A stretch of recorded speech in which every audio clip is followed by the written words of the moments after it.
Okay, here's how Miro works. See? It's amazing. What's everyone doing at David's desk?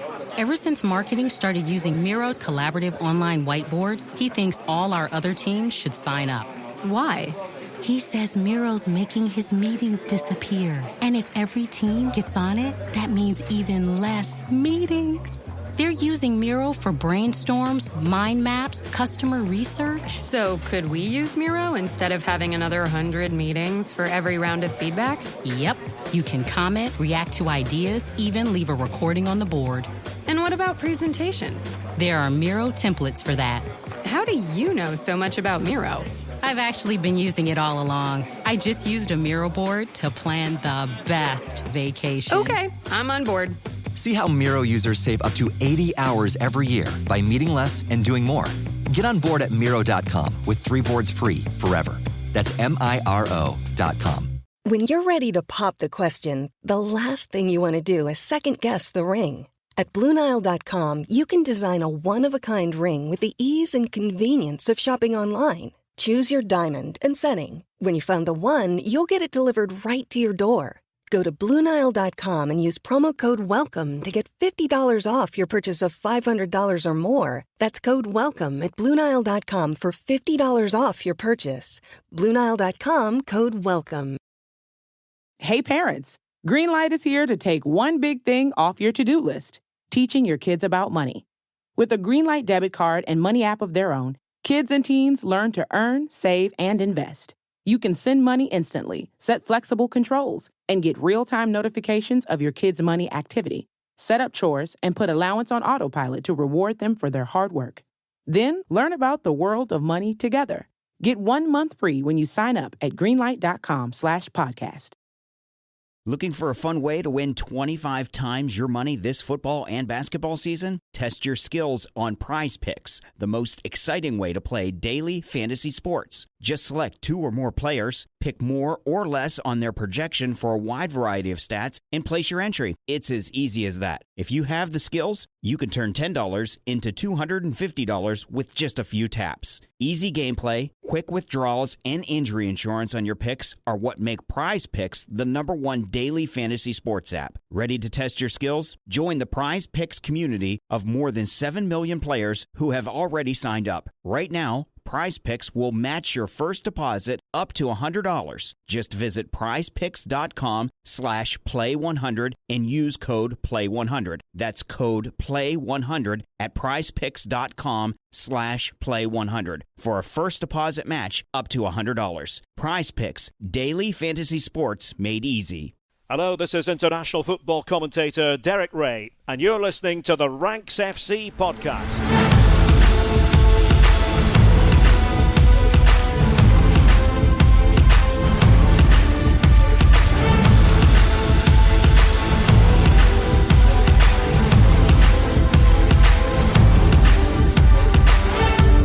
Hello Ranks Squad and welcome to Ranks FC, coming at you slightly later than usual because yesterday was deadline day and we're here to unpick all the carnage that went on in the final hours of the transfer window. My name is Jack Collins and I'll be your host today, and I'm joined by the rank god, Mr. Souttar. How you doing, mate? Hello, my friend. Good morning, everybody. Yes, apologies for the delay. Have the schedulers of the transfer window no shame? Have they? No shame whatsoever. They've clashed with our usual recording day. Come on, guys, get with the picture. Ranks FC is the most important thing in the world. But we've managed to sail through and get it done this morning for you. So I'm pleased to be talking transfers with you guys. I'm very excited about this episode. And a man I'm sure that's very excited that the transfer window has come to a close. Our transfer guru, Mr. Dean Jones. How you doing, mate? Yeah, bit of a hangover. A transfer hangover, not an alcohol hangover. No, it's fine. I actually feel good. It was a very good last 2 days of the window. It was so much to check out. And look, that's basically what you want. That's the whole point of deadline day. It was invented to be dramatic, and it's still living up to its billing. Give people a deadline, and they will panic when it gets to deadline. Whether it's taxes, whether it's your homework, whether it's transfers, and it's just absolute guarantee. So yeah, it's fun. It was fun. I mean, the chaos that ensued last night, mostly surrounding Enzo Fernandez's deal to Chelsea, Dean. it was carnage from sort of mid-evening onwards. Yeah, totally. Obviously, Chelsea went out to Portugal to tie up this deal, had every intention that they were not going to lose. And they really did have to force this transfer through by all accounts. It wasn't just Todd Boehly, although he obviously has a real determination to make a success of early business at Chelsea, and he's done that. But he obviously works with Eghbali, who seems to really take command of such talks once they get to the nitty-gritty. And he seems to be quite a fierce character. Obviously, they used to have Marina Granovskaya, who had quite the reputation in the game throughout her time at Chelsea, and now it seems that Eghbali is the guy that Chelsea can rely on. Seems like absolute chaos throughout the day.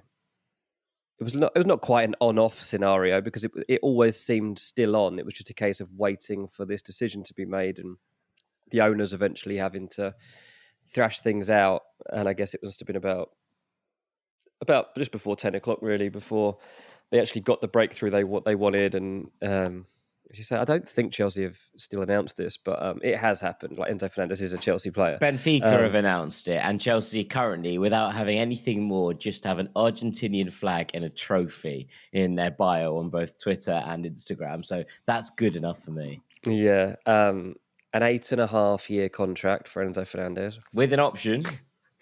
So it's basically a 10-year contract, which I joked about on Twitter. But it's funny because when I tweeted, just waiting for Chelsea to announce this on to 2033, and I was going to go, like, I actually had a message saying, I've heard that this contract is 8.5 years with an option for another 1.5 years. And I was like, if I put that out now, people are like, that's not going to be believable. I kind of wish I had now, but anyway, hindsight and all that. So I put it out as a joke, but it was basically true. He's basically there for the next 10 years. You said on the live stream he'd be signed till 2040. That was me. That was me, I think. Oh, was that you? But even still, it doesn't, it'll be amortized over 10 years, right? Yeah, there's obviously a pathway here. He'll be footballer, ambassador, owner, whatever else. Enzo Fernandez is Chelsea Kylian for life. Mbappe route. Yeah, he's Chelsea for life now. But yeah, it was a mad day. And obviously like that in tandem with Sabitzer going to Man United, who suddenly had to find a solution to Christian Eriksen's injury. It just made for two really good stories on deadline day. And that's basically what you want. You need a core storyline, and then all the other subplots just make up the little bits in between. It couldn't have actually got any better from that point of view. Like, if you were a broadcaster for the day, Sky Sports or whatever, it was perfect because you never had a dull moment. There was always something to fall back on. But for me, it just meant a lot of messages. I was trying to count up how many transfer updates I did during the course of the month, because obviously I work for Give Me Sport as well and this kind of stuff. I think it's around 750. I think I did around 750 transfer updates. You made up 750 transfer rumours. This is why the hashtag Who is Dean Jones came about in the first place. He's absolutely everywhere. Sam's wearing the t-shirt. Respect.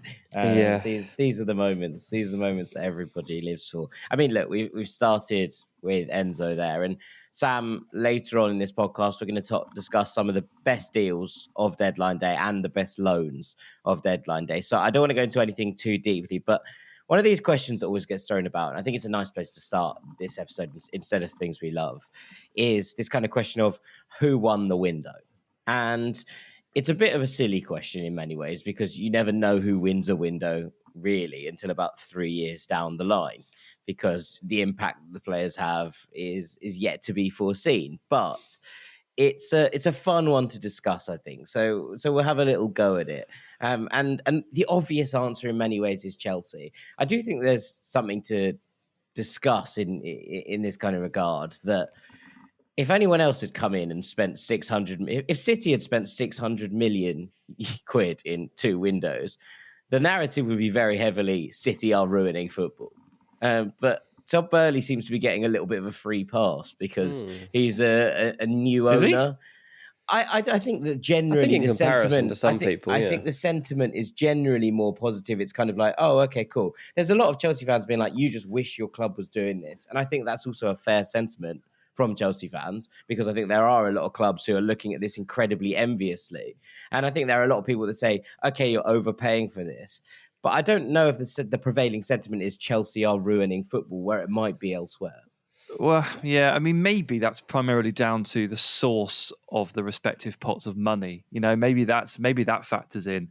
If it was City, if it were PSG, it's different to Todd Burley's coffers. But yeah, I mean, January transfer windows, who won the window? The conversation very often boils down to, I think, for a lot of people, like who signed the most players. It's almost like a race. How many can you get in? So I think a lot of people's answer to this sort of question would be a Chelsea, would be a Southampton, would be a Bournemouth, would be a Nottingham Forest once again. But they're never really going to be my picks. The good thing about this debate, while you're right, it's stupid in terms of a question. It's a good debate to have, but it's a difficult one to have because when it gets to January, everybody's needs are different. So you sort of have to analyze every single club in their own unique context. And for me, the team that did the best work this January was Bayern Munich. I mean, they picked up 3 players which will be incredibly useful. Jan Sommer for €8 million because Manuel Neuer broke his leg skiing. Cool. Goalkeeper was a crisis position, sorted just in time for the first game of the Rückrunde. You pick up Daley Blind as a swing left-back, centre-back cover because Lucas Hernandez, unfortunately, tears his ACL at the World Cup. That's really smart movement, and it happened really early. And then you've got one of the world's best fullbacks, one of the world's best footballers, João Cancelo, suddenly available on deadline day or just before, and you get the deal done. A loan, probably nothing really up front, and then the option to sign him if he sets the house alight, which he probably will because he's awesome. This is really smart stuff. But they're not in a desperate situation. They're just kind of sat there and they're sort of picking and choosing and going, oh yeah, we'll do that. Well, that'll do. Apart from Sommer, none of this was absolutely necessary. But they've been able to sit there and kind of cherry pick the best bits. Not everybody's in that situation. Everton, Southampton, Bournemouth, Forest did not find themselves in that situation. I guess the one club you absolutely would not put in this conversation of who won the window is Everton, who definitely lost the window. They've been relegated from the window. They are now below the window. They're jumping out the window. That's what they're doing. Fans are jumping out the window. Form goes out the window. Form go out. This is one of them. Yeah, I agree, Sam. And I think Southampton and Bournemouth in particular have signed smartly. But those are the kind of ins and outs of it. Dean, I mean, where do you lie on this? I think Arsenal are the winners because they've saved an absolute fortune. First, they went for Mudryk, which would have cost them about £80 million. They ended up signing Trossard for £21 million. Then they go for Moises Caicedo, who was going to cost £80 million. They ended up signing Jorginho for £12 million. And they buy a centre-back, how much did he cost in the end? I don't know the exact price. About 20 million. Yeah, 20 million, which is a reasonably fair price. So, wrap all those together, it's not even the value of one of those big signings that they were going for. And to be honest, I don't think that it's going to make that much difference to their season. I don't think that having Mudryk or Caicedo would necessarily have elevated them to a level that was particularly higher than they're going to be with Trossard and Jorginho, who both have such high competence and such experience in the Premier League that there's no doubts that they can both raise their game to help Arsenal in key moments. I know that I was a bit down on the Trossard transfer initially, and I don't think it's spectacular at all. That's true, but they don't need anything spectacular right now because they're already such a well-oiled machine. And so I look at it now and I'm thinking, okay, so you've saved yourselves £130 million in this transfer window by not actually paying up for what the clubs were trying to hold you to ransom for. That's a really good thing on your behalf, because Man United have been there before and clubs were just making fun of them and they were making them pay £80 million for Harry Maguire, and eventually they were caving in and doing it, and it ultimately didn't really get them the success that they needed on the back of it. And so Arsenal have just found an alternative. And I think that they're still as well positioned to challenge for the title now as they would have been with Mudryk, who has no Premier League experience. Don't get me wrong, he looks like he's going to be stunning at times, but I don't know that he would have necessarily even been a starter for a while. I don't know how he would have fitted into this team. So, yeah, I think that Arsenal can now go into the rest of this season still with a lot of confidence and know that in their back pocket, they've got a load of money. And if they do actually win the league, or to be honest, even come close to it, they're in a great, great situation to now really, really go to town in a proper window where they're going to be preparing to, kick on again. And I actually think that they're in a really good spot. Yeah, I think that's completely fair. And I would kind of levy the same arguments at Manchester United, obviously in a slightly different situation in terms of where they are in the table. But I think considering what happened during the window and Eriksen's injury, bringing in Sabitzer last minute, I don't feel that United look any weaker than they did at the start of the window, and they looked good at the start of the window. That feels like a success story from where I'm sitting. So I quite like what United have done as well in very much the same kind of manner. I just wanted to sort of do a wee trip around Europe because a lot of the focus, because a lot of the spending has been in the Premier League, as you say. Chelsea, lot of the spending. Chelsea outspent the entirety of Europe. Everyone. Chelsea outspent everyone. That is just unheard of, right? But there have been some smaller moves here and there. In Italy, I think Spezia and Verona have put together quite nice little windows. Considering their current plight in the table, that makes sense. Fiorentina, Lecce, Salernitana and Sampdoria, all looking okay as well. There wasn't much to write home about in Spain. It was a very quiet window in La Liga. But I really like what Real Valladolid have done. Like a big fan of this as a window. They've brought in Selim Amala from Standard Liège for about 1.8 million. The Moroccan midfielder who played a lot in the World Cup that we saw a lot of. Darwin Machis, who we know from his time at Granada, back in La Liga, 1.8 mil for that as well. They brought in Martin Hongler on loan from Verona. I think will add some some steel into that midfield. He hasn't played since like November, but I do like him. I think he's a tidy little player.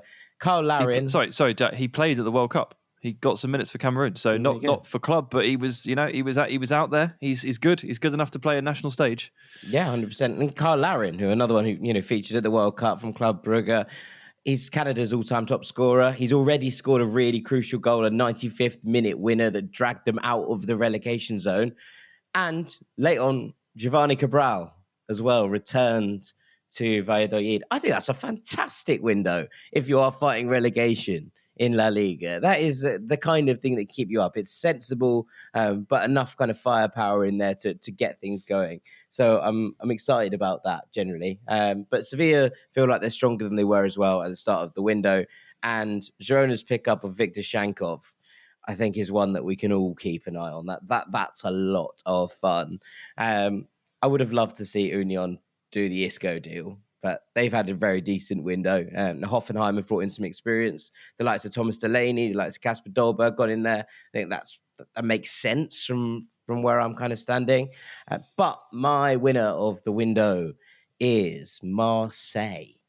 Marseille have spent approximately, I'm going to say, 6 to 7 million. And when that's 6 to 7 million, they have replaced Bamba Dieng with Vitinha from Braga, who is 22 years old. There was a lot of Premier League sides interested in him. I think he's absolutely exceptional, Vitinha. They've replaced Gerson, who's gone back to Flamengo, with Ruslan Malinovsky on loan from Atalanta. And they've replaced Pape Gueye, who went to Sevilla, with Azzedine Ounahi. And in total, in those three deals, have spent about £6 million. I think that is exceptional business from Marseille. They are three players who I think come in and make an immediate impact in this side and in the race for the Champions League in Liga. That's a cracking window as far as I'm concerned. Yeah, and they've sent Pape Gueye out on loan, but Sevilla can't actually make him permanent, so they'll get him back in the summer. And that's actually kind of important as well, because I'm guessing that Guendouzi, basically ends up leaving in the summer, having not left this winter. So they need to make sure they've got the right plan, the succession plan there. They need to make sure they've got the bodies to cope with that. So just sending him out for 6 months, keeping Guendouzi now and then bringing Gueye back in later, I quite like it. And Pape Gueye is a really good player, like a really good holding midfield player. I'm a big fan of his. So that will help Sevilla as well. They just need anything that they can get, really, don't they? Just any players. Loic Bade joined on loan. They just needed centre-backs of some description. They've recalled Lucas Ocampos from his loan at Ajax. That should make a difference. You feel like they've done enough, Sevilla. But then you could argue that on paper, they were a top 6 side and they spent the entire first half of the season in the bottom 3. So anything goes over there, right? Yeah, well, we shall see. We shall see. Fingers crossed that all their signings don't work out from a Betis fan. Right, after the break, we're going to be talking about the best deals of the window and going into them in a little bit more depth. So don't go anywhere. Welcome back to Ranks FC. It's time for our main segment where we're going to be examining the best deals of deadline day. And so, Mr. Souttar, I'm going to hand over to you. Yeah, I mean, the original plan was to look back at January as a whole, but deadline day was so busy and so frenetic, we thought we'd limit the conversation to just the final stages of the window because there's so much to talk about anyway. And I was originally going to just go, well, who are the best deals? But I thought I'd give it a bit of a twist. And I've got a top 3 here. I'll go 3 to 1. And it's about ranking the most impactful January deals. Because I think for the most part, in January, you're looking for impact. This is essentially an emergency window. Not everyone gets to behave like Manchester City and sign Julian Alvarez 12 months ago today. It's often a case of, we are in trouble, we need something, we are screwed, what can we do? So finding impact and finding value are 2 very different things, and January often is more about impact. So I'm going to start at number 3, and I'm going to say Harry Souttar to Leicester City for £15 million. I think this is great. As long as the knee is okay, he does have a torn ACL in his past, this is great. And we were questioning on the live stream, weren't we? What's going on with Harry Souttar? Why hasn't this one been unveiled yet? 5-6 hours waiting. I reckon they were just taking a good old look at that knee because they're just making sure and doing their due diligence. They've signed him. This is great. We loved Souttar at the World Cup. Lots of heroic defensive actions, lots of those raking passes out the back, and lots of aerial wins as well. And it's not just about the World Cup sample size, because we know he's been a star at championship level when he's been fit for more than a year. Because we had Ali Maxwell on this very podcast from the Not the Top 20 pod, talking about his favourite championship players ready for that step up, probably about 13 months ago. And he nominated Harry Souttar as someone that was already ready. So off the back of a great World Cup, he signed for Leicester. And this is just something that Leicester really obviously needed, right? I mean, we're at the point now, you look at their centre-back core, Soyuncu is just carnage in all the wrong ways. And Daniel Amati is basically just not good enough to play centre-back at this level. They have a crippling weakness at set pieces and have done for 18 months. They conceded 17 set-piece goals last season, and they've conceded 9 so far this term. When you are in that situation and you are in that bottom throng of the table, just go and sign the biggest, baddest, meanest-looking dude you can find to patrol the box and protect you from set pieces. And that is Harry Souttar, and that is what they've done. Yeah, we saw him at the World Cup, Dean. This is something that we kind of prepped on throughout the window. It felt like this was a move kind of waiting to happen. It relied on Leicester getting a few players out the door in order to free up the space for Harry Souttar to come in, probably on the wage bill as opposed to anything else, really. But they finally got it done. And it does feel like one of those ones where Leicester fans kind of all breathed a collective sigh of relief last night when that was finally announced, because they took their time about it, as Sam mentioned.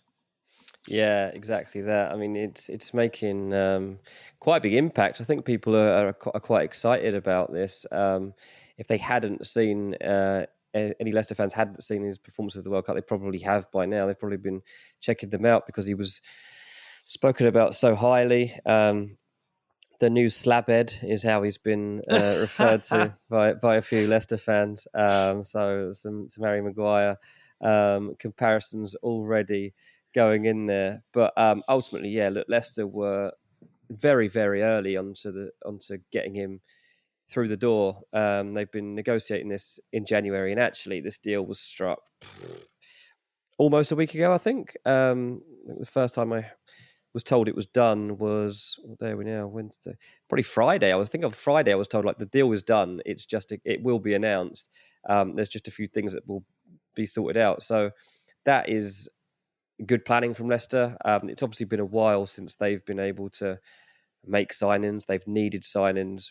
Sam there spelled out like some of the issues that they've had in that sense. He was raised in Scotland, wasn't he? I think. Yeah. His brother plays for Scotland. Oh, right. Okay, I didn't know that. So this isn't like somebody just like coming, like landed in Stoke from Australia, and it's just like it's like having some luck.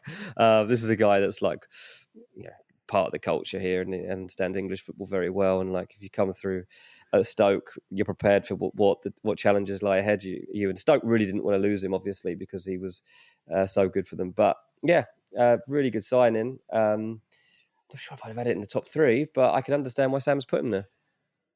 Yeah, it's about impact, really. I mean, I'm trying to zero in on impact. And like, if you're this weak from set pieces, this defensively vulnerable, this is the kind of thing that can genuinely plug a giant hole and change the course of your season. And there's no doubt about it, Leicester came into this window needing to change the course of their season. It's not the only transfer they've made. They've made a couple more. I like them all. But this one is a permanent deal, so it can certainly land in this category. And I feel like centre-backs stepping up from the Championship, it's a pretty good path. There shouldn't be too much acclimatisation. Having seen him at the World Cup, I've got no doubt that he's got it in him. So I think this is a bit of a game changer. Yeah, there's an interesting line. This has shattered the record for the highest transfer fee spent on a player from Australia. It was Aaron Moy previously when he moved to Huddersfield in 2017. Yeah, that was about 8 million, wasn't it, or so, I think? Yeah. So well done, Harry Souttar, shattering, making waves across the game. It was also a move that really threw the spending from Premier League to Championship or below the Premier League clubs back into a sensible figure, or not sensible, but a figure that you'd expect, I suppose, is probably more fair, because there'd been very few deals between Premier League and Championship sides this window. And we talked about it a bit on the Postbox, Dean, and on the transfer show, the fact that didn't seem to be a massive pathway for teams this window. Obviously, we saw Semenyo move from Bristol City to Bournemouth, but it hadn't been something that we'd really kind of seen much of. And with the quality that always emerges within the Championship, it's something that teams tend to do a little bit more. And it took for Harry Souttar to make this move, for that fee to get anywhere near the kind of where we'd expect it to be in a January transfer window, when teams are looking for players who can come in and, as Sam says, hit the ground running. You're looking for players maybe with experience in the English football pyramid. It just, that intrigued me as a kind of minor that is a good point. Yeah, we had looked at that before. There were a few other players looked at, obviously, in the Championship. I think we mentioned Gyökeres and people like that. Past Brereton Diaz has been looked at forever, but it seems like he's waiting to the end of the season to make his move. But yeah, it's a good pathway for him. Not really much risk attached either for either side. Yeah, absolutely. All right, Sam, let's move on to number 2. Number 2 is Pedro Porro, a deal I was incredibly relieved to see done. Hang on. Is this not a loan? A loan with an obligation? Does that not? Does that not count? They have to sign him. They've got no choice. They've got no choice, and that's probably a good thing, because no stupid decisions along the way may be made, and they might back out for some strange reason. But that's a good point, Jack. It is a loan with an obligation. It's a classic Paratici move, very Italian, but here we are, and it's a massive upgrade. Massive upgrade. He's going to change the game for Spurs. Again, we're talking about impactful signings, and Spurs coming up against, let's go with weaker teams, but teams that allow them to dominate possession. Spurs really, really struggle to break these teams down, because they don't really have much of an avenue in attack from the right-hand side. Don't have that attacking threat, don't have the crosser. They have Emerson Royale, who's like very timid, sort of wants to pass backwards, doesn't really want to overlap or break forward or hang on the last line. Porro, he has his weaknesses. He's not a perfect player, but technically speaking, he is superb. and he will give them some zhuzh on the right-hand side. He will try everything within his power to get that ball into a dangerous area as soon as possible, often and over and over and over again. Why are you grinning at me, Jack? I just want to hear you say zhuzh a lot more. Zhuzh. What is he, a whisk? Now, yeah, maybe. All right, some fizz. How's that? Nice. Some spark is probably hard. Some spark. This is also a big win for me, guys, because two of my very good friends, Dan and Bill, Spurs fans, they complain about Emerson Royale like every week and have done for the last 2 years. It's getting old. Maybe that stops now. So this is a big win for Spurs. They've elevated their game. This is a big win for Sam Tighe. He gets less moaning from his mates. And it's also just a big win for everybody because Porro's loads of fun. Loads of fun. I think everyone's going to really enjoy watching him. So I think this has got the potential to really change Spurs this season, particularly when they come up against those teams that allow them to have the ball. I think the 3 points will come more regularly now. And that is ultimately what counts. Yeah, I think it's going to be interesting to see how this kind of pans out, because I think you're right in that he will start in these games where Spurs are looking to make attacking inroads off the cuff. I also think there's kind of something interesting in the fact that in games where Spurs have had to defend, Emerson Royale has actually been quite good, because we know that this is what he's good at. He was a right back, not a right wing back when he was at Betis, and he was impressive. It didn't go for him at Barcelona, but as much as anything, the club was a bit of a madhouse at that point. So you kind of look at it and go, what happens when Spurs come up against top six sides or teams that are going to come at them? And is Emerson actually going to still get a place in this rotation? Because against Fulham, Dean, we saw him in the flesh a couple of weeks ago, and he was excellent. He was really, really quite impressive. One of Spurs' best performers on the night. And that was because he was tasked with defending. He was like, right, you go over there and stop Willian getting down that right-hand side.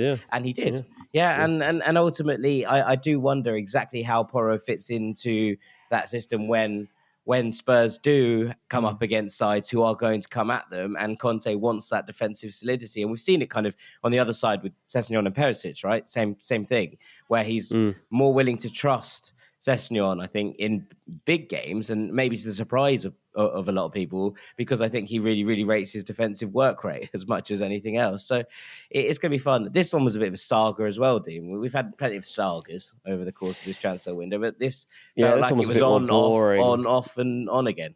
Yeah, this one was a bit more boring. I mean, Spurs knew that Sporting wouldn't be easy to deal with over this one. The original clause that was there expired at a certain point in the window, and they had to change the way that they would attack the deal. In the end, actually, Tottenham are quite happy with the way that this has played out. The fact that they don't actually have to pay this money until the summer is actually quite handy. So there's no problem with that. The big question is this enough to satisfy Antonio Conte? It does seem like it should be, but it only will be if Tottenham start winning matches again. Also, Sam, is this a player I need in my fantasy team? I hadn't even thought of that until you've now elevated him into number 2 in the most impactful players signed. Yeah, probably. It's an attack. It's a very, very attacking wing back. So he's going to go in as a defender. You'd assume some clean sheets on Tottenham's behalf, and the attacking returns might be there. Yeah, he's not in there yet. He's not in there yet. He'll be there soon. Maybe they'll get him in before the weekend. But yeah, Porro. I mean, very good. I mean, look, Spurs spent 31 days trying to get this done, and I think they fumbled the bag and they fumbled the bag about 8 different times over the course of that 31 days. So I was in the end quite surprised to see it actually happen. But they got him, and well done to them. They've picked up a really good player who works really well for them. Yeah, I agree. Very, very feels like he fits the system very, very well. And also, it paved the way for one of the vibiest transfers of the window, which was Hector Bellerin's move to Sporting. Yeah. That's fun, isn't it? I mean, he always did look good in green and white, but it is one of those transfers that you look at and go, oh, that's nice. Quite like that. So getting to see Hector playing in Lisbon, it is quite something. Although he didn't look particularly happy when he landed at the airport last night. So maybe he's less happy about this than the rest of us, or at least a little bit saddened that his return to his boyhood club didn't quite go as he might have hoped, I suppose. No, only 6 months there, barely really made an impact, did he, unfortunately? I'll be honest with you, and not going to spend much time talking about him, but I actually really don't know what to expect from Bellerin the next time I see him on the pitch. Like, who knows at this point? But he did look good in that kit on the launch. Yeah, I mean, he's a fashion icon. Maybe the coolest man in football. There's a big shout for that to be the case. All right, let's move on to number 1 then, Sam. Number 1, guys, and this is where I just need to really stress that most impactful does not mean best, because I'm not a massive fan of this deal in terms of the price. But Enzo Fernandez is going to have a massive impact on this Chelsea midfield, is he not? I mean, for all of the criticism that I give it and for all the faults I point out, he is walking into a situation where he could quite possibly transform their midfield. And they've been a mess in there, due to injuries, due to manager changes, due to all sorts. They've been a mess. And he's going to walk in there and he's going to be very good because he's a very good footballer and he's going to be the cornerstone of the midfield. This month when I've been describing him, I've kind of taken to the idea of calling him 2 players rolled into one, which I think is just a good way of describing him. And to be fair, might explain why he cost roughly double what I thought he would, because he's 2. But he's got the very modern skill set that you need in the base of midfield. And he walks in as just this like very, very shiny, new, younger model, a better version of Jorginho, a more rounded version of Jorginho. He's younger. He's got perfect white teeth, a great smile, and a World Cup gold medal. And he's going to probably, I assume, galvanize this team. I feel like he's going to be held up as a bit of a symbol for the forward march now. Chelsea have signed a lot of players, and Malagusto, Mudryk, Felix, Badiashile. They spent the GDP of Denmark of 2022. But I think it's Enzo, really, who can be held aloft as the signal, as the marker for the new era. And he will step in and he will, starting Friday, have a really, really, really big impact on Chelsea. He'll almost certainly get sent off on debut. That's what happens to Chelsea players who come in to start their kind of careers. Hopefully he'll be rested. Hopefully he'll be rested after all this. He must be exhausted. He a must very, be exhausted. very, very tiring Tuesday night. Late flight, bit jet lag. He's not even been announced yet. He might not be announced. He might be announced till afterwards, after midday tomorrow. So that he maybe they just announce it on the pitch at half time. I'll accept that. They can do that. Yeah, even I'll clap. Yeah, if he gets brought out for everyone to say hello to, that's okay with me, as long as he's not starting in the middle of this midfield. But I think you're right. And I also do think that there's a kind of question mark here about Chelsea need to get this right around him as well. They need to give him some protection and some players in there around him who are going to let him thrive. Because yes, he can operate at the bottom of these midfields. We've seen that. But I do think you get the best out of him when you're allowing him to roam forwards, to get into these areas, to make differences in kind of both ends of the pitch. And what that needs really is Chelsea to play a Denis Zakaria, N'Golo Kante type alongside Enzo in order to give him that freedom to burst forward and make things happen in different areas. So it's going to be very interesting to see how Chelsea play this, because there are still serious question marks about how he's going to fit into this team. But I do agree with you, Sam, that Chelsea, let's take the fee out of it for a second. And I know that's hard to do. But when you do take that out of it, they've signed an incredibly, incredibly talented young player who has the potential, I think, to be absolutely world class. And we're gonna see if that translates straight away. And my hunch is actually bang on with you in that I think it will. I think this makes a major difference to Chelsea, just in terms of how they function in the middle of the park under Graham Potter. Yeah, and again, it's not a deal I'd have done, but I can't deny the fact that he's going to step in and probably transform the midfield. He's going to be one of the first names on the team sheet, if not the first. He'll certainly be the first name in midfield, and they'll start cycling through the partners and trying to figure out what works best with him in what dynamic. And I agree, it's going to be Kante or Zakaria of the current cast. It might be that they hit the market again in the summer to find him that perfect partner. Chelsea in the market? That is silly. Well, yeah, we'll see. I mean, goodness knows what their actual FFP situation is here. Doesn't matter how many contracts you amortise over how many years. There must be close to something. But this midfield obviously was in need of a refresh. Dean, you've been talking for the last year about how Jorginho is coming to the end, Kante is coming to the end. They were going to have to do something in this area. And they have indeed done it. It's happened in January, which I didn't expect, the Jorginho Enzo flip, but it has happened, and they're on the right track. I mean, the only concern I probably have from Chelsea point of view at the moment is like the squad is becoming so young. Like that is probably the one thing I would say. Like you start to look at the senior players in this squad. Like now Jorginho's gone too. Like that's something that Arsenal are actually gaining too, by the way. Like that seniority and that leadership. Like obviously, like they've got Thiago Silva, and the fact he's 38, it like massively hikes up the average age of this squad. Next in line you'd have like Aubameyang and Azpilicueta, who just don't have much future at this club. I don't even think they'll be there beyond the next summer. So you're going into next season. You got Thiago Silva, who probably does another year, and then there's Kante. How much does he play? Koulibaly, I'm not sure he's going to be around either, because there's a lot of talk about the potential for him to return to Italy. And then you're looking at Edouard Mendy, who also, I'm not even sure what his future is. Chelsea don't really Sterling, mate.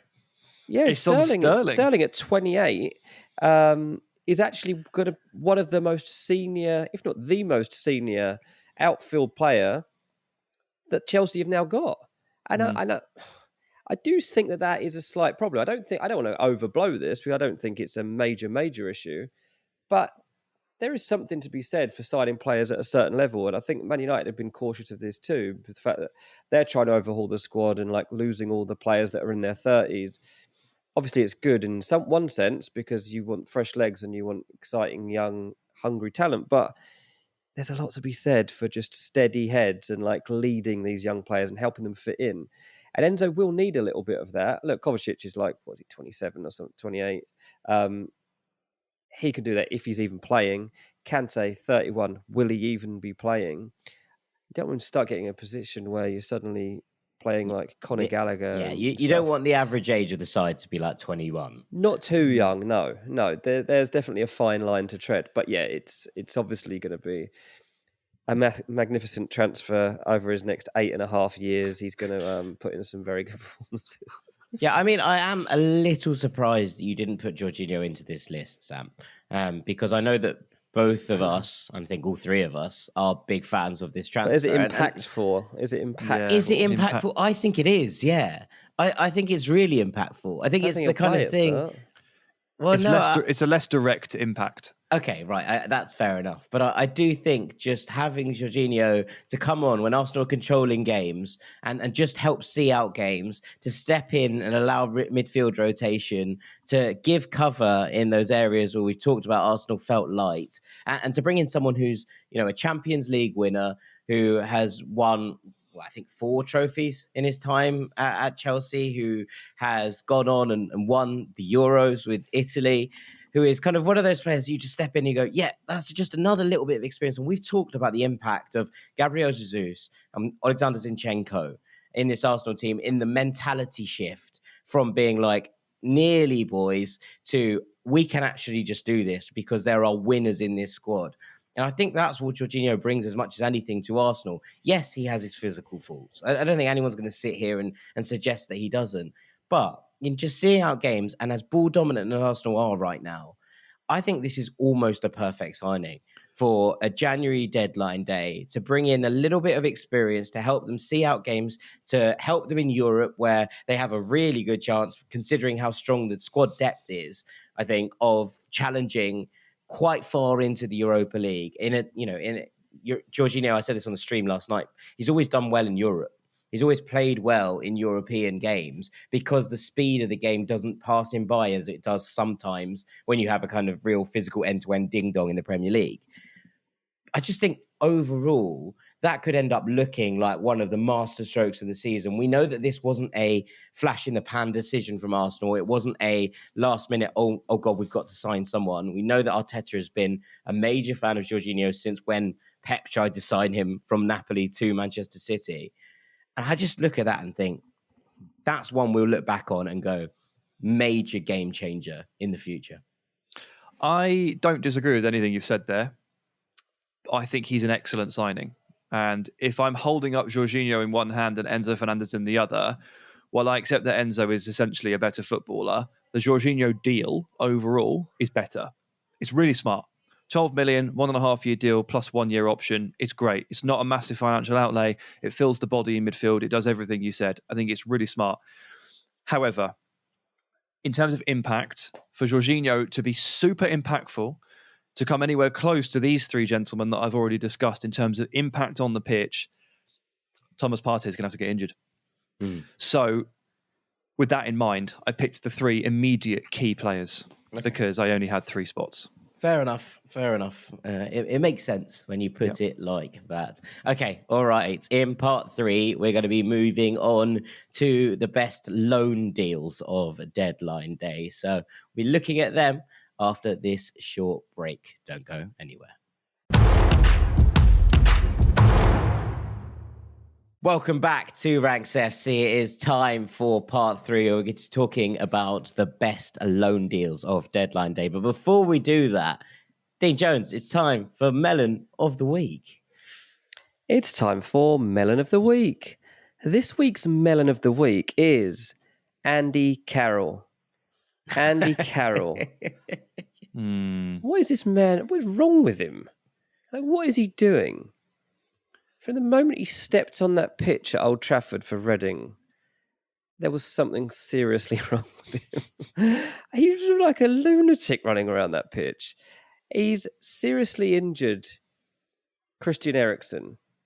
Okay, he's given us a dramatic storyline on transfer deadline day, but that's about all he's given the game this week. He escaped actually any sort of punishment for the scissor tackle he made on Eriksen. But then he makes 2 more ridiculous challenges on Malacia and Casemiro. The second one in particular is like 2 minutes after his first yellow card, and it's the most obvious yellow card I've ever seen in my entire life. It's just absolutely ridiculous. Ten Hag was absolutely fuming. He was asked afterwards, do you think he was set out to try and hurt your players? And he was like, I think you know my view on this. It's quite clear what my thoughts are. And he's like, this is a tackle that just does not belong. He was talking about the Eriksen one, that just doesn't belong on a football pitch because there's such a high risk of injuring your colleague. He was fuming about it. And like now that he's actually out for a few months, it's even worse. Where's number 2, plays up front. Everything about Andy Carroll is just wrong. I apologise to Darwin Núñez actually for comparing him to him at times this season because Darwin Núñez is an absolute superstar compared to Andy Carroll. He is an absolute melon. Yeah, this was bad. It was bad. It was just a succession of steadily getting worse challenges. Just like he had the ump. It was like he was just annoyed, like he had an argument with someone before coming on the pitch. It was ridiculous. Yeah, no, agreed. Big melon vibes. Almost so bad that it almost considered too rough to be a melon. Yeah, it was. It was one of those. It was a bit one of those. You're right. But ultimately, it was. I just couldn't overlook it, and I wanted him to get a mention so we all know that it's unacceptable. Right, it's time for shout out of the week. Yeah, let's add some positivity, shall we? Well, first of all, do you know what? There's no positivity here. People have dried up on the reviews, so we've got one here. But people, please do go onto your platform and give us a 5-star review and just leave a few words. You might get a shout out of the week. Like you might get your name mentioned on the famous Ranks FC. But more than that, you'll be helping us actually get noticed and progress in our career as the world's greatest podcasters. Anyway, it's time for shout out of the week. And this week's shout out of the week is from Full Cup. Don't think it's his real name. Anyway, he Full gave Cup us Main. Full Cup Main. Oh yeah, that's his full name. He gave us a 5-star review and said, "It good." That's it. It was titled "It Good," and then the comment on it was "It Good," and it's my favorite thing I've received to keep us happy. It really, really tickled me this week, so I sent it to Dean. It's a great review. Fantastic. People are coming in there to check if this is a good podcast. They see that at the top, and they're like, "Oh, it good. I'll listen." good. Listen. It good. It real good. If you all want to go on right now and just write it good and give 5 stars, be my guest. Yeah. I just want some more reviews in there, people, because in the last week, they've dried up. Fantastic. We've had some absolute essays, some brilliant, I like those beautiful messages. I'm all for the essays as well. Good really did tickle me this week. So shout outs to Full Cup Maine from the USA. With that, let's get back to the topic, shall we, Sam? And let's talk about some loans. Sure. Okay. So kind of talked about it earlier. The art of January really is kind of stepping into the breach and filling out emergency needs. So a loan is a very legitimate way of doing this. I don't really tend to sing about loans in summer windows because that's your actual time to reset. But in January, it's one of the most powerful tools at your disposal. And there were some really, really good loans on deadline day. I've had to miss a couple of out really, but I'll start at number 3. And it's Keylor Navas. We did it. Free we Keylor. Manifested it. This is not where we were trying to manifest Keylor to, but he's out. He's free. We did it. He now, of course, like everybody else on this planet, plays for Nottingham Forest. I assume you guys also got your contracts through the post yesterday. Yeah, signed them and sent them off. But he got the loan. And he's going to play, at least some football. Ultimately, I don't know what happens in, I don't know, maybe a month or two. But it's not actually that clear how long Dean Henderson is injured for, who was already on loan at Forest. Poor Dean Henderson, by the way, doesn't have much luck, does he? No, really? No, he doesn't. No. He's had some horrid luck. Gets an injury, then he's like one of the best goalkeepers in the world while he's out. He's not as unlucky as Hakim Ziyech, but he's very unlucky nonetheless. Yeah, I think Ziyech might be going to the appeal courts. Yeah, during the pandemic, Dean Henderson, I mean, I don't know how strong or true the suggestion was, but the suggestion was that he was basically going to be given the nod as like first choice goalkeeper or at least give it a go. And he got COVID and then missed pre-season and then got knocked out of the rotation and ended up as backup. And it's been really tough for him. Anyway, I think he had a good first half of the season, but he got injured. And now, Keylor Navas is there. And from Forest's perspective, because this is kind of the angle we have to look at it, Forest cannot afford to go 4, 6, maybe 8 weeks without a legitimate number one. And Wayne Hennessy basically doesn't fit that bill. So I don't blame them for going out and sorting something here because the stakes are literally relegation. That's how serious it is. It's hundreds of millions of pounds and setting yourself back 2 or 3 years at stake. So Keylor Navas, who is a fantastic goalkeeper, joining Nottingham Forest is not something I thought I'd see in 2023, particularly on deadline day. But here we are. That is madness that Keylor Navas plays for Nottingham Forest. That's mad. Think of where they were a year ago. Yeah. It's crazy. Really weird. It's hope for every club out there. Yeah, things around the corner. It's a great deal. And Forest have 31 players have joined Forest in the last 2 transfer windows. Now, some of them one have for been every shipped. day of the month of January. Some of them have been shipped out. Some of them are on loan. Some of them play for the under-23s.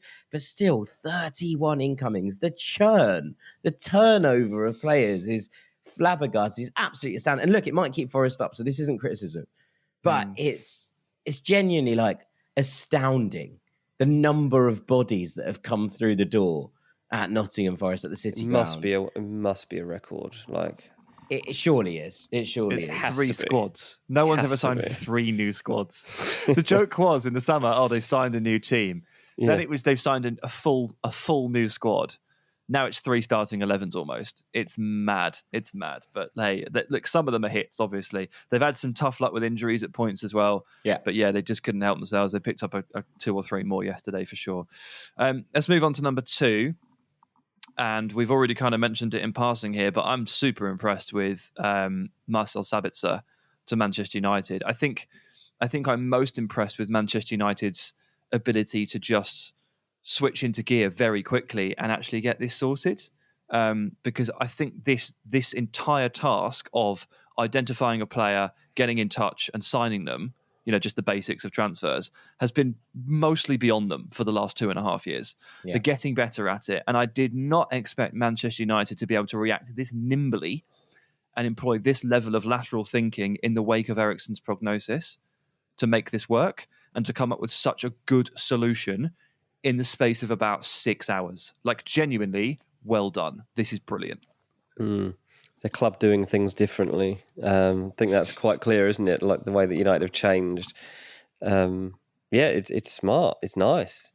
Nobody's complained. I haven't seen a single person be like, "That's rubbish." No one thinks it. Everyone's like, maybe Fred. No. Fred thinks that. I just think it's a really smart bit of last minute business. I think you're absolutely right. You know, the fact that United, obviously, you know, we talked a bit yesterday on the live stream, Dean, the fact that United were basically offered loads and loads of players at the last minute, and they were like, no, we've actually been keeping an eye on Sabitzer for a while. We think he might be available. Do you reckon he's available? He's available. Let's go and get him. Let's sign him. We've signed him.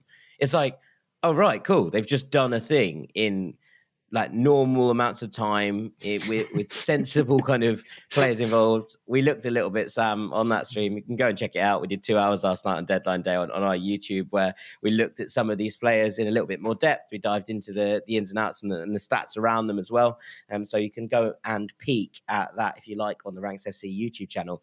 But Sabitzer feels like a really good Eriksen, substitute in many ways. Someone who's going to come in and be able to fulfill similar roles to what he does in the team.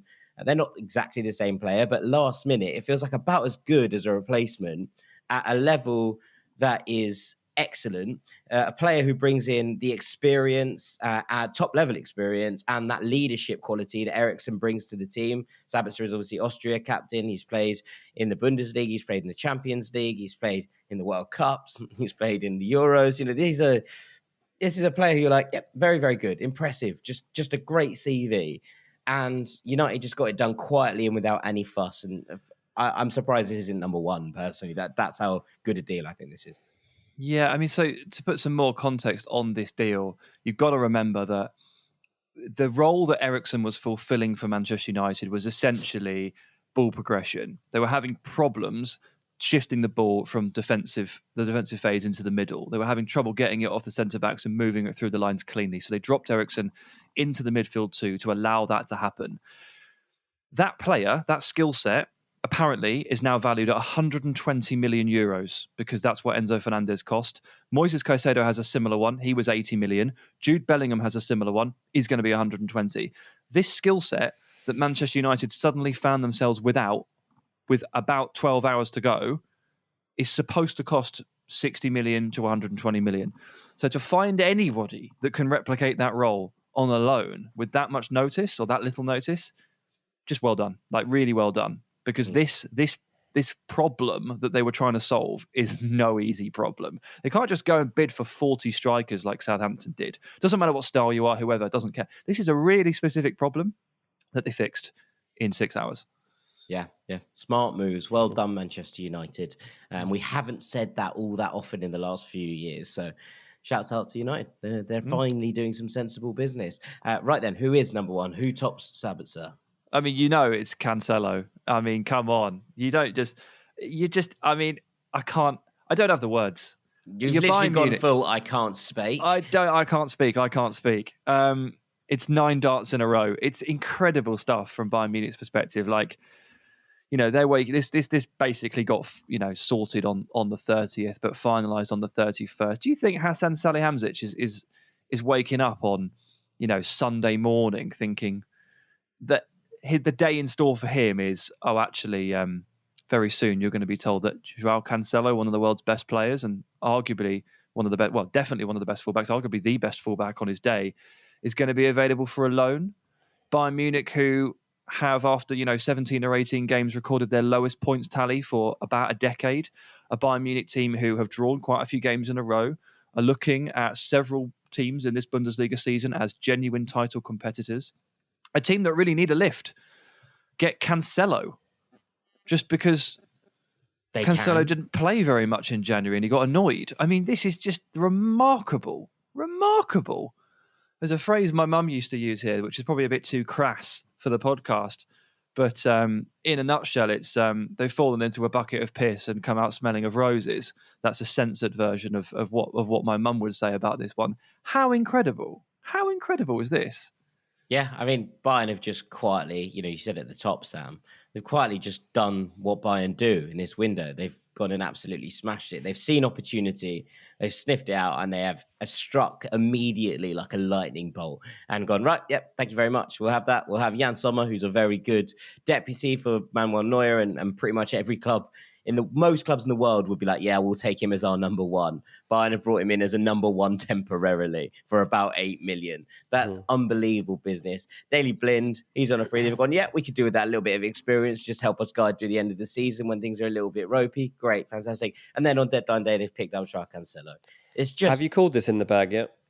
Oh, yeah, the Bundesliga's been in the bag for a while, which is a real problem. Yeah, it's a real problem because even though Bayern have done excellently, the Bundesliga title race is one of the most joyous things in Europe right now. And if we'd done a things we love this week, I probably would have included it. But yeah, it is one of those where I just think everyone at Bayern is a winner here. I think City are a little bit weaker for it, but ultimately it's an opportunity for Rico Lewis as well. So, just put yourself in the shoes of Bayern Munich's title rivals here. They're probably looking at Bayern coming up into this January period and sensing a bit of weakness, sensing a bit of discontent. Lewandowski is not around. They're drawing too many games. They're not streaks ahead like they usually are. And they go ahead and sign João Cancelo on loan. Yeah, if you're Dortmund, if you're Union Berlin, if you're Leipzig, you're just like, life is not fair, is it? It's just not fair. And fair play to Bayern for getting this through. Incredible. Yeah. I tell you what, lads, I just got to mention some breaking news that's happened while we're on here, because earlier on I was talking about Antonio Conte and will he be happy with Tottenham's transfer business? Well, I'll tell you what, at the moment, I don't think he really cares about that. Tottenham have released a statement that says Antonio Conte recently became unwell with severe abdominal pain, and he is going to be undergoing surgery to remove his gallbladder today and will return following a period of recuperation. Everyone at the club wishes him well. Oh, my goodness me. That's mad. That sounds rubbish. That sounds really rubbish, yeah. So best wishes to Antonio Conte. And that does suddenly put a transfer window into some context and make you realise, you laugh about managers being grumpy. Well, he's got every reason to be grumpy if he's been in that much abdominal pain that he's now having such serious surgery. So, yeah, best wishes from Ranks and for everyone else. And, don't worry about Pedro Porro for the time being, mate. He'll do fine. He'll do fine. Yeah, thank you for adding the context.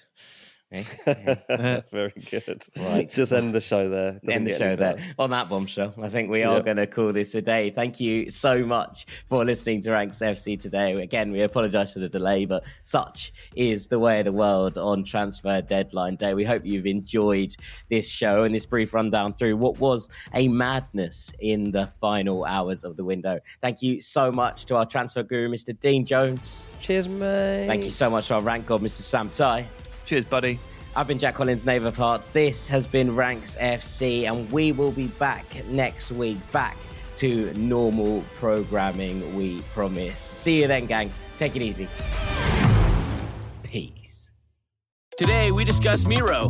Today, I want to talk about the hellscape that is technical diagramming, right? Everybody's nodding their heads right now, And there is a potential solution that I want to share. There was one name that several people brought up. I did some digging, and it's kind of nuts how much this program Miro has for developers. I have to share this. It could potentially be a game changer for you. So my favorite part about Miro is that half the work is already done. Like right now, typically we spend hours starting diagrams from scratch, gathering information. You get buy-in from every team.